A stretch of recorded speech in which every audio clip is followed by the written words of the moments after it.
The story begins with tow truck driver Gary arriving at Maddie Barker's home to retrieve her car. Maddie comes out and tries to appeal to Gary's feelings because she was in a relationship before ghosting him. Her efforts were in vain when another man she had been with the night before appeared in his underwear and groped her. Despite Maddie's protests because she is an Uber driver, Gary takes the car away. Maddie skates to catch up with Gary and stops when he is about to buy her breakfast. She unloads the car and tries to drive away, but the car is still stuck to the truck, so he clumsily tries to maneuver until Gary stops the car. Maddie is on probation for her actions and owes a lot of back taxes and is at risk of losing her house. Maddie also works as a bartender on the waterfront in Montauk, where she has lived her entire life. She works with her friend Sarah and hangs out with her and her husband Jim. As noted by her boss, Maddie got into an argument with a customer who was trying to buy a drink before the bar opened. During their break, Sarah shows Maddie a job ad from a wealthy family asking her if she can date their son before he goes to college and gives her a Buick Regal in return. Maddie knows the date means sex, but she has no other choice and decides to go because she wants to take advantage of the rich man since he took over the house. Maddie arrives at the Becker family home and meets her parents, Laird and Allison. They talk about their son, Percy, who will be attending Princeton in the fall but is very awkward and shy, has few or no friends, and spends his days playing video games in his room. When they had someone in mind closer to Percy's age, Maddie is 32 and Percy is 19, Maddie convinced the parents she is the right woman for the job. However, Laird and Allison tell Maddie that Percy is unaware of the arrangement. Laird and Allison tell Maddie to look for Percy at a dog shelter where he is working. To seduce him, she wears a matching dress and pretends to adopt a dog. Percy shows Milo, a former police dog who was fired due to his cocaine addiction. Percy gets nervous when he tries to leave early, but Maddie offers to drive him home after borrowing Jim's van. When she brought Percy to her home, he pulled out a can of mace and sprayed it in her face. After Maddie explains that she finds him attractive, Percy tells her that he wants to go on a good date, which Maddie agrees to. Later, Maddie returns the van to Jim and Sarah, telling them that Percy is unfuckable. Maddie takes Percy to a bar where he meets the bartender and gives him Long Island iced tea, which he hates.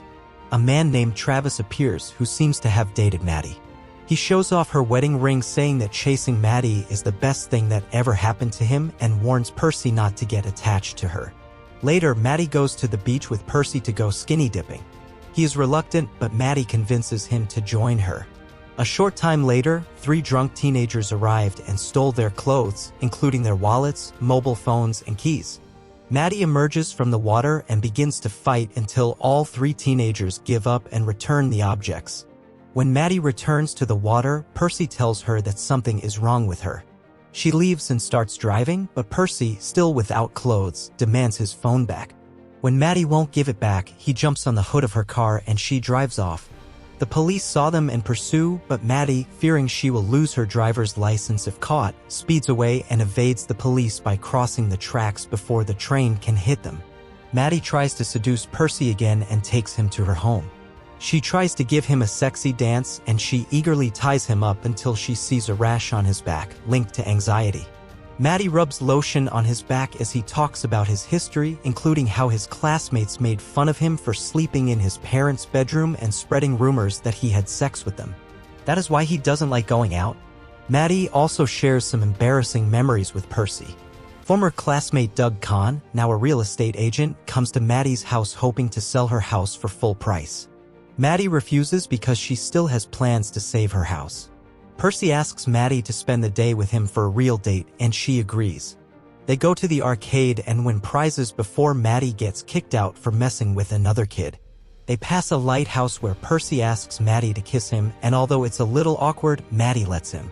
She also said that she never left Montauk and stayed in the same house with her mother because her father gave it to them along with the money to keep her away from his new family.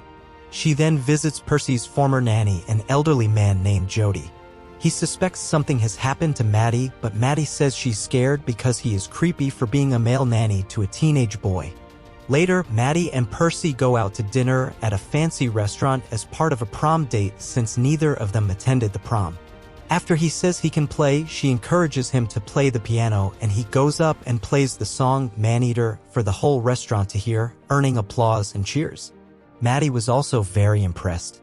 Natalie, a girl from Percy's school, approaches him, compliments him, and tells him she's going to Princeton as well in the fall.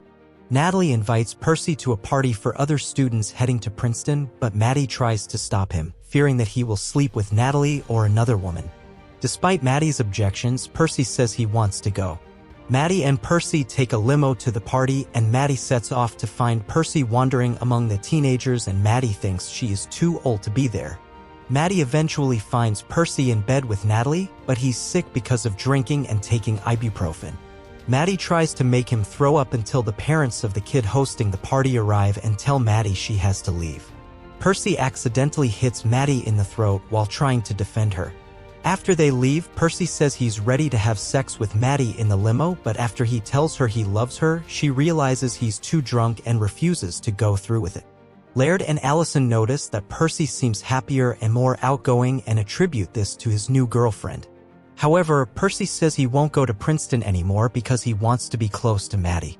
Allison calls Maddie, who is starting to have doubts about the job. Laird tells Maddie that she can have the car without continuing their relationship to prevent Percy from skipping Princeton. Unfortunately, Percy gets into his parents' car and turns it on while activating the speaker and hear their conversation.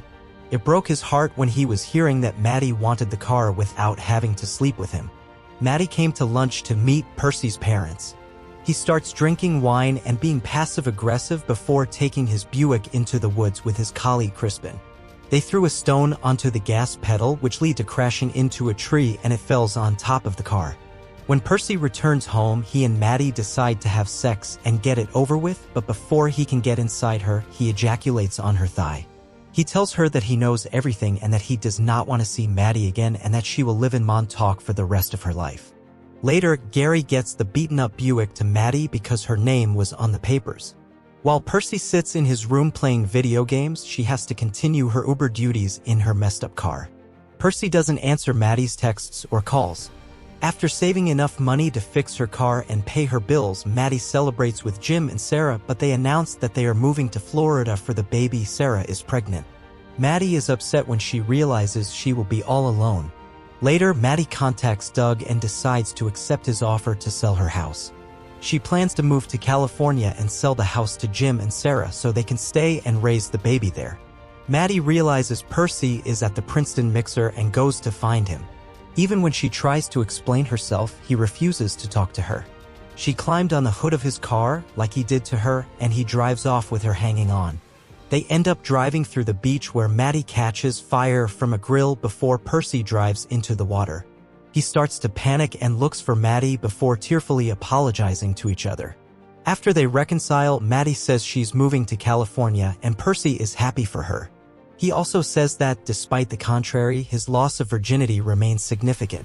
Percy packs his bags and says goodbye to Laird and Allison on the day he leaves for Princeton.